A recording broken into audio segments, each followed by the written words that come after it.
여러분 우리가 세상을 살면서 각자가 인생이라고 하는 배에 다 올라타서 우리가 인생을 살아가면서 많은 상황과 또 어려움과 위기 또 심각한 그러한 고난의 이러한 상황에 직면할 때가 너무나 많이 있습니다. 그래서 우리가 때로 어떤 전환점, 터닝포인트죠. 그러할 때 걱정하고 염려하고 또 근심하고 불안해합니다. 이러한 그 불안의 원인 중 하나는 실상은 저 우리 내면 깊이에서 떠오르는 어떤 두려움 때문에 그렇습니다. 두려움. 자, 지금이 이 코로나19 바이러스 팬데믹 상황이잖아요. 온 세상에 전염병이 지금 퍼지고 있는데 여러분 코로나19 바이러스가 사실 두려운 겁니까? 한번 잘 생각을 해보셔야 돼요. 예. 만약에 코로나19 바이러스 때문에 어떤 두 남녀가 병원에서 서로 만났어요. 예. 그래서 사랑을 하게 되고 결혼해서 아주 행복하게 살게 되었다. 인생의 결론이 그렇게 난다. 그러면은 이 바이러스는 그들에게 축복이 되는 거잖아요. 그러니까 코로나19 바이러스 자체가 사실 두려움의 대상이 아닙니다. 문제는 그것으로 인해서 내가 심각한 위기에 처해지거나 또 심지어 죽음에 이를 수 있다는 그게 문제라는 거죠. 그것이 두려운 거죠. 백신을 맞아서 모두 다 이제 바이러스로부터 내가 이렇게 안전할 거야. 그런데 백신 주사 잘못 맞다가 잘못되면 어떻게 하나? 요새 이제 가끔 그러한 경우가 있으니까 확률은 굉장히 낮지만은 그것이 두려운 거죠. 건강을 잃을까 아프기라도 하면 어떻게 하나? 사람들은 두려워하고 걱정합니다. 불안해합니다. 또 야, 이게 100세 시대라는데 이게 오래 살게 되면 어떻게 하나? 돈도 없는데 노후대책도 제대로 안 세워졌는데 그 노후가 불안한 거죠. 왜냐하면 잘못될까봐 돈 없어서 어떻게 비참하게 살까봐 두려운 거죠. 김동길 교수님이 지금 94세이신가 그렇죠. 그분이 그 싱글로 독신으로 이렇게 장수하고 사시는데 오른쪽 팔을 잘 못 쓰셔서 악수하기도 어렵다고 그러시더라고요. 그런데 유튜브 방송을 하셔요. 그분이 여러분 오래 살려고 하지 마십시오. 그런 얘기를 해요. 자기도 오래 살려고 한 것이 아니라는 거예요. 살다 보니까 그 나이가 됐다는 거예요. 어찌 보면 그게 정답이죠. 살다 보니까 장수하게 되는 것이죠. 그러나 노후 대책을 잘 세우는 것은 중요하지요. 그런데 건강을 잃으면 또 재산이 없어서 걱정하고 염려하고 그런 상황에 처할까봐 두려워해요. 직장에서 잘리면 어떻게 하나? 직장을 구해야 되는데 이번 원서를 냈는데 이번에도 안 되면 어떻게 하나? 온갖 세상은 우리에게 두려움거리를 줍니다. 정신과 의사인 이근우 박사님이라는 분이 왜 우리가 두려워하느냐? 이분이 크리스찬인지 아닌지는 잘 모르겠어요. 왜 우리가 두려워하느냐? 서툴러서 두렵다는 거예요. 서툴러서. 서투름. 그 말이 뭐냐? 낯설어서 두렵다는 거예요. 어떤 상황에 닥치면, 상황이 내게 닥치면 그 일에 내가 서투르기 때문에 그걸 잘 헤쳐나가지 못할까봐 두렵다는 거예요. 낯설어서 두렵다. 다시 말하면 우리가 많은 사람들이 번지점프 이런 거 하고 그러잖아요. TV에서도 가끔 이제 연예인들 막 번지점프 하도록 하고 해서 그런 뭐 예능 프로그램들이 있는데 뛰어내리질 못하는 거예요. 왜요? 잘못될까봐 혹시 사고 날까봐 그리고 무섭잖아요. 그러니까 두려워해요. 그런데 그것이 낯설어서 그렇다는 거죠. 많이 해본 사람은 오히려 즐기는 사람이 있다는 거예요. 그거를 즐기는 사람. 한 번도 경험해보지 못했기 때문에 두려운 거예요. 두려운 거. 제가 최근에 어제 제 친척 중에 그 장례가 났어요. 아주 가까우신 분인데, 근데 문득 이런 생각이 드는 거예요. 우리는 모두는 죽음 앞에 두려워하는데, 인간은 죽음이라는 그 사건, 그 강을 건너야만 되는데, 인간은 모두 다 죽음을 건널 수 있는 능력이 있구나, 이런 생각이 드는 거예요. 우리는 내가 죽게 되면 어떡하지? 그런데 걱정할 것이 하나도 없어요. 다 죽음을 건너갈 수 있는 능력이 자기에게 있어요. 제 말이 조금 이해되나요? 피해갈 수 없지만 그 죽을 수 있다는 거죠. 예. 죽어야만 하지만은 다 두려워하지 않고 그 강을 건너갈 수 있다는 거예요. 그런 어떤 생각이 들더라고요. 처음 경험해 볼 것이지만은. 자, 이근우 박사님이 처음 경험해 봐서 두렵다. 자기가 정신과 상담 10만 번 이상 평생을 하셨으니까 연세 아주 많이 드신 분이거든요. 10만 번 이상 상담하면서 알게 된 사실이 그렇다는 거예요. 서툴러서 두렵다. 자, 오늘 우리는 본문에서 두려움에 사로잡힌 예수님의 제자들을 봅니다. 무엇에 사로잡혀요? 두려움. 왜 두려워요? 알다시피 자, 예수님과 함께 배를 타고 저쪽 건너편 마을로 가요. 이 거라사인들이 사는 그 땅이거든요. 예. 갈릴리 호수를 건너가는 겁니다. 그런데 제자들과 함께 배를 타고 있죠. 그런데 이제 배를 타고 가는 중에 광풍이 부는 겁니다. 갑자기 돌풍을 만났어요. 예. 갈릴리 호수의 인근에 이렇게 이제 산들이 쭉 있는데 그 헬몬산이라든가 이런 산, 그 산의 찬기운과 호수의 따뜻한 기류가 같이 만나서 종종 이런 돌풍이 일어나고 한다고 합니다. 예. 그런데 예수님과 같이 배 타고 가고 있는 제자들은 직업이 뭐였습니까? 많은 사람들이 어부였지요. 어부. 베드로와 안드레, 야고보와 요한 형제 다 어부잖아요. 어부였습니다. 그러니까 그 지역을 잘 알아요. 이 갈릴리 호수를 잘 알아요. 그러니까 이들은 어찌 보면 그 상황이 낯선 상황이 아니에요. 서투르지 않아요. 또 예수님의 배만 거기를 건너가고 있는 게 아니에요. 많은 무리들이 아마 예수님 소문을 듣고 많은 사람들이 모였겠죠. 다른 배들도 함께 했다. 예수님 따라 쫓아가고 있는 겁니다. 그런데 이 돌풍이 광풍이 불고 물결이 높아지면서 그 물이 이제 뭐 배가 요즘처럼 큰 배들은 아니잖아요. 다 어선들이고 작은 어선들이니까. 뭐 여기 있는 어선 정도 커봤자 우리 여기 대명항에 있는 이런 어선 정도 사이즈. 요즘은 뭐 굉장히 좋은 모터로 이렇게 다니지만 그때 당시엔 그런 겁니까? 아니죠. 그러니까 힘들게 노져가고 있는데 물결이 높아지고 그 파도 치면서 물이 배에 계속 들어오는 거죠. 밀려 들어오는 겁니다. 그래서 이제 배에 가득하게 되었더라. 37절에 그러죠. 물이 많이 배를 정말로 난파시킬 정도의 물이 들어온 겁니다. 아주 비상사태죠. 그런데 예수님은 그 상황에 아랑곳하지 않고 배 뒤편에 고물에서 베개를 베고 주무시고 계시더라. 전혀 개의치 않는 예수님의 모습을 보게 됩니다. 그래서 제자들이 막 깨워요. 이제 너무 다급하니까. 선생님이여, 우리가 죽게 된 것을 돌보지 아니하시나이까. 그럼 여기서 한번 잘 생각을 해봐야 됩니다. 제자들은 지금 상황이 몇 사람은 낯선 상황이 아니에요. 자주 경험했던 상황입니다.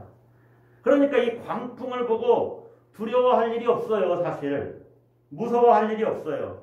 조금 있으면 이게 잔잔해질 수 있다는 것도 알 것입니다.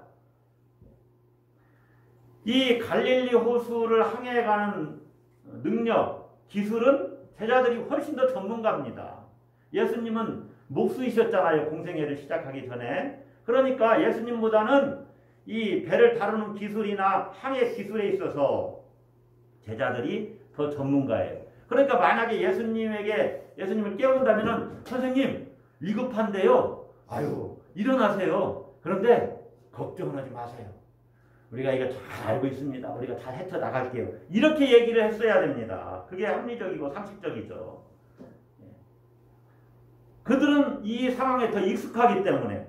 그런데 이들이 선생님 죽게 된 우리를 왜 도와주시지 않습니까? 라고 예수님을 깨우면서 이야기를 했다는 거죠. 오늘 성경에 이 표현을 보면 선생님이 우리가 죽게 된 것을 돌보지 아니하시나이까 상당히 원망 섞인 그런 얘기예요. 항변하는 거고 따지는 거예요. 서운하다는 거죠. 섭섭해요. 자기들은 지금 위기에 처해 있는데 선생님은 나몰라라 하고 있다는 거죠. 왜 전문가이고 기술이 더 탁월하고 이 바다에 대한 갈릴리 호수에 대한 지식이 더 많은 그들이 왜 이렇게 예수님에게 따지고 항변하고 또 서운한 감정을 드러냈을까? 왜 그랬을까요? 그들이 예수님께 도움을 청하면서 이야기한 부분에서 우리는 답을 찾아볼 수가 있어요. 선생님이요, 우리가 뭐한 것을 돌보지 아니하시나이까? 죽게 된 것을 왜 돌보지 않습니까? 우리가 지금 죽을 지경이다. 죽을 지경이다. 그들은 바다에서도 잘 알고 있지만 오늘만큼은 지금 죽음에 대한 두려움이 그들을 사로잡혔어요. 죽음에 대한 공포심이 그들을 꽉 사로잡으니까 그들은 이 난관을 헤쳐나갈 능력을 잃어버린 겁니다. 광풍 때문에 두려운 것이 아니고 죽음에 대한 두려움에 사로잡혔다는 거죠. 여러분, 파도가 치면 더 신나하는 사람들이 있어요. 서핑하는 서퍼들입니다. 큰 파도가 오면은 더 즐거워해요. 막 그들 자기를 잡아먹을 듯이 이렇게 넘실거리는 파도 있잖아요. 우리나라는 그런 파도가 별로 없어요.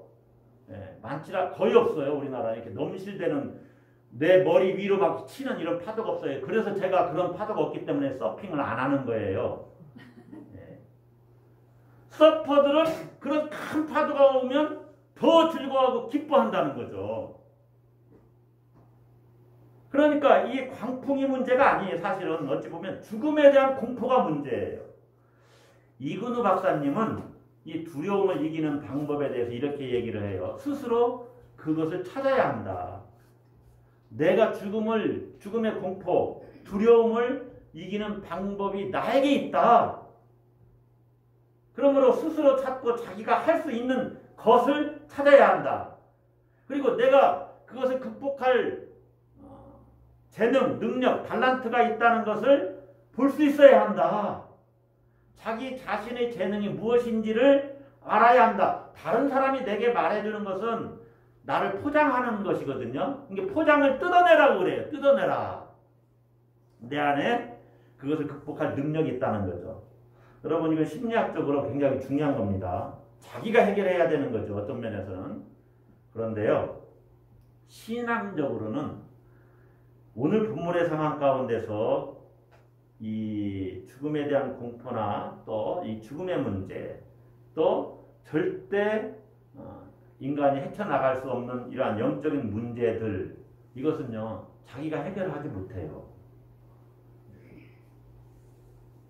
자기에게 이 위기를 극복할 능력이 있다. 이것은 자기가 구원자라는 의미와 같아요. 그것을 인본주의라고 합니다. 제가 인본주의와 신본주의를 자세히 설명할 시간은 오늘 없어요. 모든 세상의 다른 종교들, 예수 그리스도를 믿음으로 말미암아 구원 얻는다고 이야기하지 않고 너가 깨달아서 너를 해탈시키고 또는 너를 극락에 천국에 네 스스로 갈 수 있다. 열반에 든다. 뭐 이런 얘기 많이 하는 것들이 다 자력 구원을 이야기하는 거예요. 자력 구원. 그러나 우리 기독교는 아니다. 너가 너 스스로 너를 구원하지 못한다. 너를 건져줘야만 한다. 그것도 하나님의 은혜로 하나님이 건져주시는 것이다. 그래서 우리를 은혜의 종교라고 이야기하는 거예요. 제자들은 이 광풍을 헤쳐나갈 수 없다고 판단한 것입니다. 그래서 귀신을 내쫓았죠. 예수님이 또 병든 자를 고치는 것을 오늘 마가복음 4장을 우리가 오늘 본문인데 이 앞에 읽어보면 그러한 일들이 많이 나와요. 그러니까 경험했어요. 아, 예수님이라면 우리를 도울 수 있으시겠다. 그래서 예수님에게 기대어 보고자 예수님을 깨우고 우리를 돌봐달라고 어째 보면은 기도를 한 거죠. 간구한 거죠. 왜 우리를 돌보지 않습니까? 원망 섞였지만 여기에는 도와주세요 주여. 우리를 보살펴 주세요. 왜 그러고 계십니까? 여러분, 기도를 정해놓고 긴 시간 동안 기도하는 거 좋은 일입니다. 그런데 제가 예수 기도, 하나님의 아들 주 예수 그리스도시여 죄인인 나를 불쌍히 여기소서, 이 예수 기도도 있지만 화살 기도를 여러분에게 한번 가르쳐 드린 적 있죠. 화살 기도. 화살처럼 빨리 쏘는 겁니다. 짧게. 주여 도우소서. 주여 이 상황을 극복하게 해주세요. 하나님이 다 들으시니까. 주여 우리를 불쌍히 여기소서. 주여 지금 다리가 아파서 걸어갈 수가 없어요. 도와주세요. 길 가다가도 예를 들면. 그렇게 계속 우리의 영적인 시선을 하나님께 두는 거죠. 화살 기도를 자주 하십시오. 제자들의 기도문은 정말로 짧잖아요. 선생님이여 우리가 죽게 된 것을 돌보지 아니하시나이까? 돌봐달라는 기도와 같은 거죠. 예수님이 일어나셔서 어떻게 하십니까? 바람을 꾸짖으시며 바다더러 말씀합니다. 잠잠하라 고요하라. 잠잠하라 고요하라. 그랬더니 어떻게 됐어요? 바람이 그치고 아주 잔잔하여지더라. 오늘 본문이 말하고자 하는 바는 예수님은 바람도 또 광풍도 파도도 초자연 능력으로 통제하시는 분이시다 하는 것을 우리에게 이야기하죠. 예수님이 누구신지를 드러내 보여주고 있는 겁니다. 자, 바람과 파도까지 초자연 능력으로 통제하시는 정말로 하나님만이 하실 수 있는 그러한 일을 하시는 분. 여러분, 이런 본문을 읽을 때 십자가와 항상 대조를 하면서 읽어봐야 돼요. 아, 그런데 왜 십자가에 달리실 때는 하나님 하늘에서 불을 내려 나를 십자가에 못 박으려고 하는 저놈들을 불에 태우시든지 아니면 싹 쓸어버리시든지 이렇게 그 능력을 왜 행사하지 않으셨을까 생각을 해봐야 됩니다. 예수님이 자기를 스스로 제한하시는 거죠. 이게 자기 제한성이라고 하는 건데 자기를 제한하면서 희생하시는 거예요. 제가 오랫동안 묵상하고 오랫동안 이 신학적인 주제인데요. 인간에게 자유의지를 주었다 하는 게 뭘까? 하나님은 온 세상의 주권자인데 우리를 믿든지 안 믿든지 막 구원하실 수 있지요. 그런데 우리에게 자유의지를 줬다는 건 뭘까? 이것은요, 우리에게 하나님을 사랑할 그 권리, 그것을 하나님이 철저하게 인정하시겠다는 거예요. 다시 말하면 내가 너를 예정해서 넌 예수를 믿어야 돼 라고 나는 믿기 싫고 하나님 만나기도 싫은데 억지로 나를 믿게 하시는 분이 아니다 그 말입니다. 이 하나님이 우리에게 인간을 창조할 때 하나님의 형상으로 지었다는 말은 하나님이 자기를 우리와의 교제, 우리와의 관계 속에서 자기를 제한하기로 결정했다는 것과 똑같아요. 놀라운 비밀이 거기 숨겨져 있어요. 그게 뭐냐? 선악과를 먹고 안 먹고는 너가 결정해야 될 일이야. 하나님이 말씀하신 생명의 길에서 벗어나는지 벗어나지 않을 것인지는 너가 결정해야 돼. 제가 예전에 한번 말씀드렸지만은 선악과가 어떤 생각이냐면 마지막 경계선이다. 마지막 경계선. 바닷가에 보면 해변이 마지막 경계선이잖아요. 이쪽 육지로 나오면 살고 너 계속 바다로 들어가면 넌 죽는 거야. 마지막 경계선이죠. 저도 경계선을 늘 치고 삽니다. 이 산이 우리 교회에 바로 있으니까 가끔 기어다니는 것이 가끔 1년에 한두 번 오는데 최근에도 이 사태가 앞에서 한 마리가 와가지고 저는 못 봤는데 집사람이 왔다는 거예요. 그래서 그걸 삽으로 찍어 죽였어야 되는데 그러더라고요. 근데 그거 말고도 가끔 우리 집에 넘어오는 것들이 있어요. 개미도 다니고 벌레도 다녀요. 그리고 너는 내 삶의 영역에 들어왔다. 경계선을 넘었기 때문에 넌 죽어야 돼 하고 벌레를 제가 잡아줍니다. 친절하게. 경계선을 넘지 말라는 거예요. 그러니까 우리에게 자유의지를 줬다는 것은 내가 그 부분을 잘 지켜서 하나님과의 관계 속에서 하나님을 내 스스로 사랑하는 일에 내가 그 자유의지를 사용해야 된다는 것을 이야기를 해요.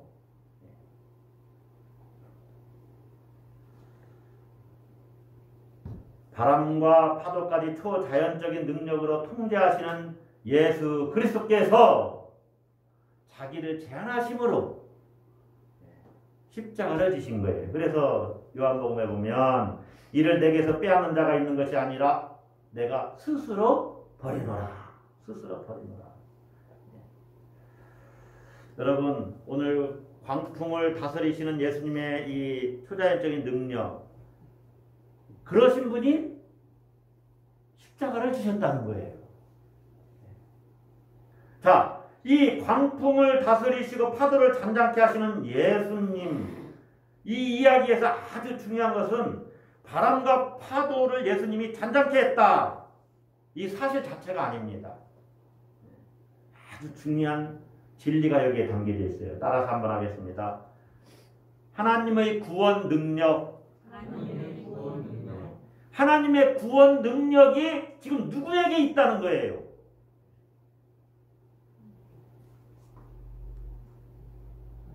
예수님이라고 답을 해주세요. 하나님의 구원 능력이 지금 누구에게 있다는 거예요? 예수님이라고 답을 해주세요. 좋게 얘기할 때. 하나님의 구원 능력이 지금 누구에게 있어요? 예수님에게 있다는 이야기를 하는 겁니다. 이 본문이.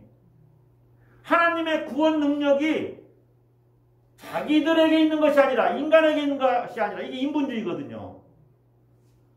예수님에게 있다. 이게 신본주의거든요. 하나님에게 있다. 이게 신본주의거든요. 그분만이 진정한 존귀와 영광을 받으셔야 된다. 하나님 우선주의거든요. 그걸 지금 성경이 이야기하는 거예요. 아무리 능력과 재능과 전문성이 있어도 내가 아니라 예수님이 길이다. 그래서 이 본문을 잘 읽어보시면 인본주의에서 신본주의로 우리의 시선이 옮겨져 가야만 된다는 거죠. 하나님의 구원 능력이 누구에게 있어요? 예수님. 자, 이근우 박사님은 두려움을 해결하는 방법으로 자기 스스로 찾아야 된다고 그랬죠. 자기 스스로 자기 안에 이 죽음의 문제를 해결할 능력이 있는 것이 아니라는 거죠.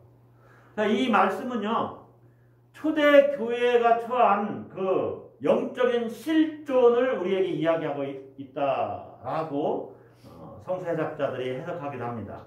이러한 해석 방법을 사회학적인 성서해석이라고 하는데 무슨 얘기냐? 이 배는 교회예요, 교회.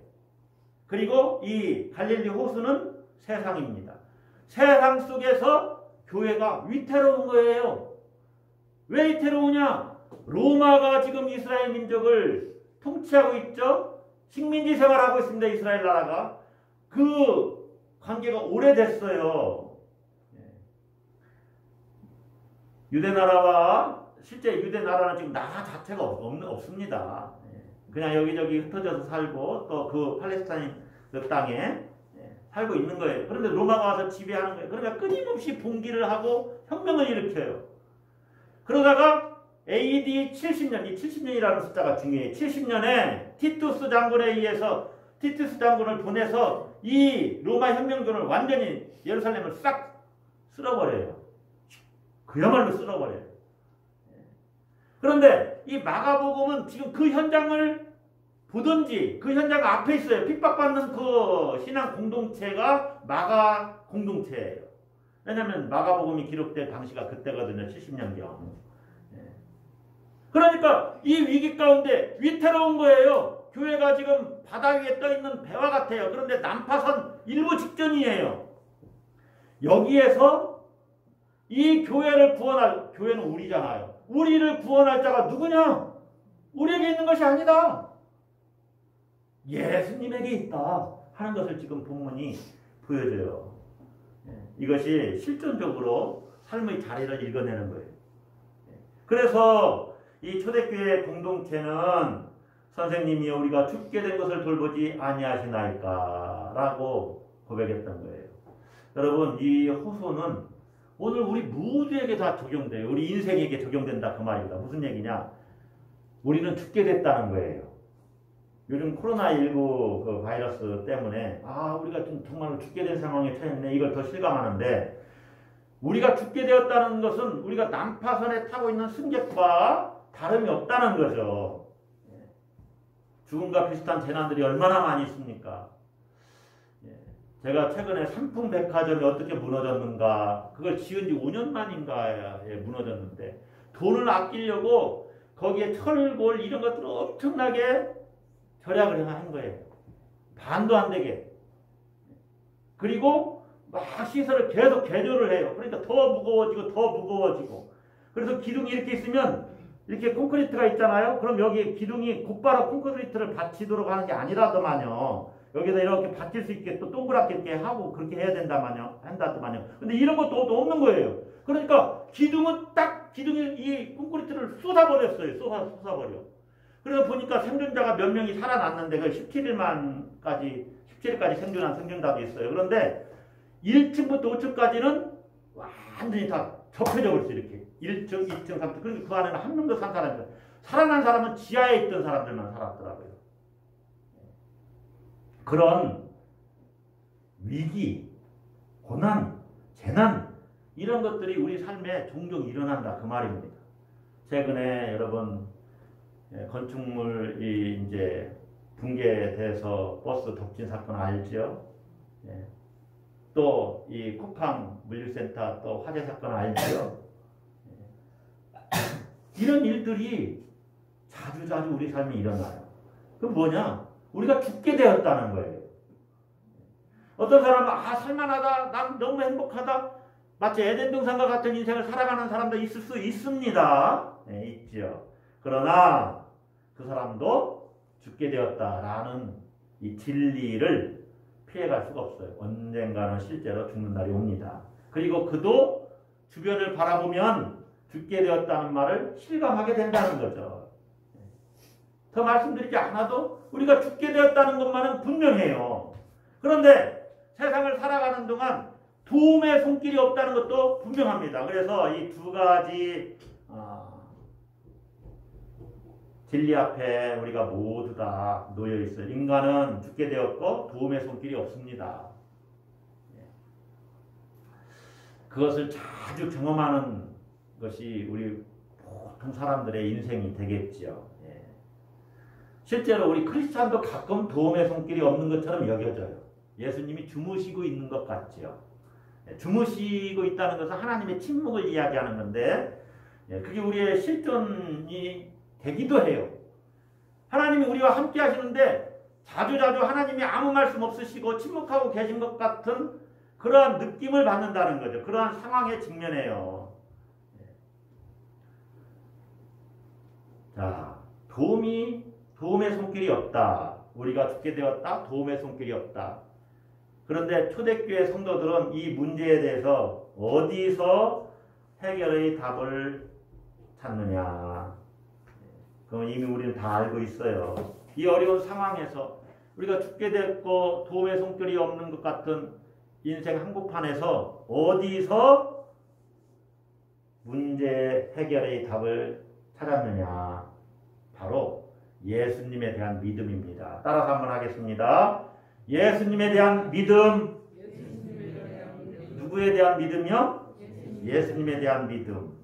어찌 보면 하나님에 대한 믿음. 그래서 예수님이 잠에서 깨신 후에 바람과 바다를 잔잔하게 하신 후에 제자들에게 이렇게 이야기를 하지요. 믿음의 문제를 다루는 거예요. 어찌하여 이렇게 무서워하느냐? 너희가 어찌 무엇이 없느냐? 믿음이 없느냐? 따라서 한번 하겠습니다. 어찌 믿음이 없느냐? 옆에 있는 분에게 한번 이렇게 얘기해 봅시다. 막 그렇다고 막 눈을 부릅뜨고 그렇게 하지 마시고 다 따라서 합시다. 어찌 믿음이 없느냐. 여러분 오늘 설교 제목은 그가 누구이기에입니다. 내 인생이라고 하는 이 배에 우리는 그리스도인으로서 누구를 영접했습니까? 예수님을 영접했어요. 그러면 예수님을 영접했다는 것은 예수님을 내 인생의 주인으로 모셔들었다는 거예요. 그러면 내 인생의 배에 선장이 누구십니까? 예수님이죠. 여러분 정말 그렇게 믿습니까? 내 인생이라고 하는 배에 진짜 선장은 내가 아니라 예수님이에요. 요즘 자동차로 말하면 운전대를 맡긴 거예요. 그분께. 너희가 어찌 믿음이 없느냐. 예수님이 가야 할 바를 다 하시고 예수님이 키를 잡고 내 인생의 배를 운영해 가고 계시는데 항해하고 계시는데 나는 그거를 못 믿어 하는 거죠. 못 믿어 해요. 못 믿어 해요. 그래서 두려운 거죠. 두려운 거죠. 그래서 불안한 거죠. 초대 교회가 놓인 마가 공동체 교회가 놓인 상황만 본다면 무서워할 수밖에 없습니다. 로마의 잔혹한 그 핍박 가운데 죽음의 문제 앞에서도 무서운 거죠. 그런데 주님은 그게 아니라 믿음이 없는 것이 근본 문제다. 어찌 믿음이 없느냐. 여러분 믿음은 죽음을 초월합니다. 여러분 죽음 때문에 두려우면 내가 믿음이 없구나. 믿음이 작구나. 믿음이 작구나. 제 친척분 돌아가신 이야기를 했는데 76세이신데 돌아가셨어요. 근데 제가 이런 생각을 해봐요. 천국 가셨는데 신앙이 있으신 분이거든요. 조금만 기다리세요. 저도 곧 갑니다. 우리 믿음은요 죽음을 뛰어넘어요. 누군가는 다 또 그 길을 가야 되잖아요. 믿음이 뭡니까 여러분? 무조건 믿으라는 게 아니에요. 무조건 믿으라고 이야기 어떻게 무조건 믿습니까? 뭘 알고 믿어야죠. 알아야 믿습니다. 또 믿고 압니다. 일단 믿어보면 내가 잘못 믿었으면 알고 고쳐야 됩니다. 그러니까 암과 믿음이 같이 가야 되는데 여러분 이기적인 욕망을 채우는 것이 믿음이 아니라는 것을 잘 아셔야 돼요. 이기적인 욕망을 채우는 것이 믿음이 아니다. 이기적인 욕망을 채우고자 간구하는 것은 믿음이 아니다. 어떤 유명하신 목사님이 선교사님들 모인 집회에서 여러분 선교지에 승용차가 없습니까? 승용차를 달라고 하나님께 기도하세요. 필요하면 하나님이 주실 것입니다. 여기까지는 좋아요. 믿음으로 하나님께 우리의 필요를 구할 수 있습니다. 다른 말로 말하면 주님 저 살아야 될 집이 필요한데 집을 주세요. 이렇게 기도할 수 있어요. 그런데 이제 이게 조금 도가 지나치면 그 목사님이 그랬다는 거예요. 구체적으로 기도하세요. 자동차를 달라고 할 때 몇 년씩 색깔까지 이야기를 하세요. 실제로 그렇게 받은 사람도 있다고 그러더라고요. 어느 분이 선물해 줬는데 자기가 기도한 대로 됐다고. 그런데 잘 보세요. 결혼 대상자의 조건을 하나님 저 결혼할 수 있는 배우자를 보내주세요. 그리고 어떤 분은 기도를 했는데 정말 그 키에 또 그만한 어떤 인물에 그래서 딱 맞게 기도 응답 받았다고 그러더라고요. 그런데 잘 보세요. 누가 주권자인가 하는 문제입니다. 하나님께 자동차 필요하니까 주세요. 하나님 주시는 것은 가장 좋은 것일 줄 믿습니다. 하나님 필요한 대로 주시겠죠. 근데 색깔까지 또 몇 년씩인지 차종은 뭔지 그래서 어떤 사람은 하나님 살 집을 주세요 하면서 기도하는데 믿음으로 몇 평 어떤 집 몇 억 원짜리 구체적으로 기도하세요. 이 구체성은요 조심해야 돼요. 잘못하면 우리 욕망을 하나님께 투사시킬 수가 있다 그 말입니다. 그런 게 믿음이 아니에요. 이거 믿음의 오용이고 왜곡이에요. 믿음의 기도라고 하면서 왜곡하는 거예요. 믿음은 뭐냐? 따라서 하겠습니다. 하나님을 향한 전적인 신뢰. 이게 믿음이에요. 하나님을 향한 온전한 신뢰가 믿음이에요. 믿는다 하는 것은 신뢰한다 그런 뜻이에요. 신뢰한다. 이게 저절로 생기는 게 아니죠. 하나님을 잘 아는 게 중요합니다. 그분이 창조자요, 완성자요, 또 생명의 근원이라는 것을 알아야 됩니다. 자, 하나님이 생명의 근원이시다. 이것을 제자들은 신앙생활하면서 경험한 거예요. 생명의 근원이시다. 너희가 어찌 믿음이 없느냐. 이 말씀은요, 하나님을 향한 절대적인 신뢰만이 우리를 무서움과 불안으로부터 해방시킨다는 의미가 있어요. 믿음만이 우리를 모든 두려움에서 해방한다. 예수 그리스도를 누군지 정확히 알고 그분을 신뢰할 때만이 우리를 이 인생이라고 하는 항해길에서 두려움으로부터 해방한다. 그게 평안이 온다는 거죠. 다른 말로 말하면. 여러분 아주 조심해야 되는 것이 있습니다. 제가 하나님에 대한 절대적인 신뢰라고 했죠. 믿음이. 그런데 현대 세계는 왜 믿음이 없는 그러한 상태로 우리를 끌어가냐면은 현대 문명은요. 사람들이 만들어 놓은 어떤 것을 믿음이라고 절대 그 생명의 능력이라고 하나님이라고 이렇게 주장을 해요. 한 가지만 예를 들어볼까요? 자, 저도 오늘 아침에 영양제를 먹었습니다. 애들이 영양제 먹으라고 그래서 저도 조금 됐어요. 몇 년 전부터 영양제를 여러 가지 좀 넣고서 이렇게 먹고 또 어느 의사 선생님은 영양제를 먹어서 막 많이 건강해지는 건 아닐지라도 최저로 떨어지진 않는다. 필요한 이렇게 필수 비타민이라든가 여러 가지 있잖아요. 철문제라든가 망간 여러 가지 먹는 것은 괜찮다, 좋다. 어떤 의사 선생님은 먹지 말라고 하는 분도 있어요, 심지어. 자, 그러면은요. 그런 걸 먹지 않으면 당신 건강이 잃을지 모른다고 불안하게 우리를 심리적으로 불안감을 조성해요. 현대 문명이 그래서 이 판매 전략상 막 그렇게 하잖아요. 뭐 먹으면 막 세임이 솟고.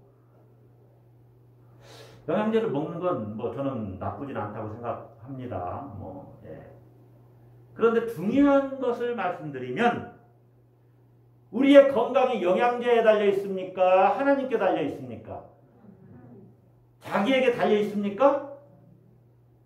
제가 작년 6월 22일 날 여기 그 대동분 이쪽이 아파가지고 거의 한 달 이상 첫날은 막 걷지도 못하고 겨다니고 하루는 그냥 누워있고 엄청 움직일 수가 없는 그 고통에 시달린 거 아시죠? 근데 이제 비로소 제가 이 허리가 조금 돌아가요. 1년 정도 지나니까.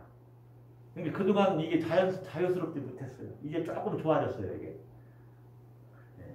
운동 그렇게 한다고 하다 운동하다가 이거 사고 난 거거든요. 너무 무거운 거 잘못 들어가지고 자세 틀리기 잘못된 다음에. 내 건강이 나에게 달려있지 나는 열심히 운동하고 또 좋은 것도 약도 잘 챙겨 먹고 영양제도 챙겨 먹고 좋습니다. 좋아요. 나쁜 건 아니지만은 내 건강이 누구에게 달려있느냐. 그래서 나는 누구를 신뢰할 것이냐. 이 문제를 지금 여러분이 오늘 말씀을 통해서 점검해 봐야 된다는 거예요. 하나님을 향한 절대적인 신뢰. 이것이 믿음이에요. 내 인생은 내 인생의 선장이 되시는 예수님이 책임지실 거야. 예수님만이 내 인생의 주인이시고 그분은 선한 목자가 되셔서 나의 필요를 다하시고 생명을 주시고 풍성케 하시는 분이시다. 할렐루야. 거기에는 변함이 없다 그 말이죠. 그래서 설사 재력이 없어요, 돈이 없어요, 그래서 영양제를 못 먹을 형편이 그래도 예수님이 책임지신다. 할렐루야. 먹을 수 있으면 사서 먹으면 되는 거고. 제자들은 바람이 그치고 잔잔하여 짐을 봤어요. 그래서 그들이 고백합니다. 그가 누구이기에 바람과 바다도 순종하는가. 그런데 그들이 이제 두려워하는 대상이 달라졌어요. 뭐가 달라졌어요? 두려워하는 대상이. 도대체 예수님을 보니까 이제 두려운 거예요. 저분이 도대체 누구냐. 이들이 나중에 이제 발견하고 알게 되죠. 그러니까 여기에는 초대교회 신앙이 고백되어 있는 거예요. 예수님이 생명의 근원이시구나. 죽음을 뛰어넘어 초월하여 우리에게 생명을 주시는 분이시구나. 이들이 두려워함으로 말미암아 이들은 이 두려워서 무서워서 더 자기만 바라보는 것이 아니라 주님 바라보면서 창조와 생명의 능력을 향한 찬양을 주님께 드리기 시작하는 거예요. 이제 방향이 바뀐 거죠. 결국에 이들은 모든 두려움에서 해방됩니다. 죽음의 두려움에서도 해방되는 거예요. 그건 뭐냐? 생명을 얻는 거예요. 생명을 얻는다. 생명을 얻는다. 여러분, 예수님을 정말 믿으세요. 믿으세요. 그냥 나 예수 믿어요. 이런 차원이 아니라 난 정말로 예수를 믿는가? 예수님을 믿는가? 여러분도 저도 같이 신앙생활을 하는 겁니다.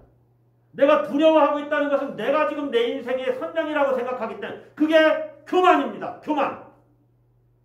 교만하니까 내가 주인이라는 생각이 교만이잖아요. 이 교만하니까 내가 주인이라고 생각하니까 두려운 거예요. 두려워.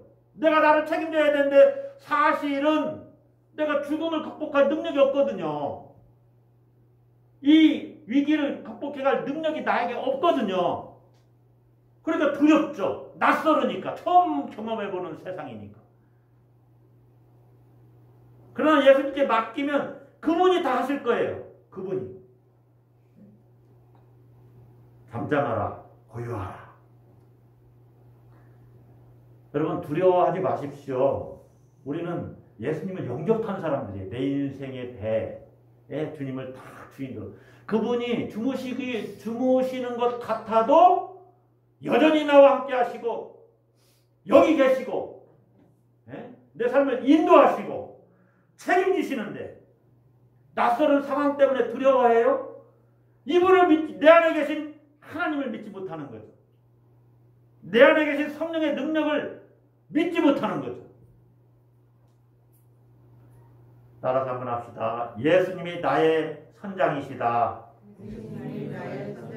내 인생의 선장이시다. 그분이 우리 인생을 안전하게 항해해 주실 것입니다. 할렐루야. 기도하겠습니다.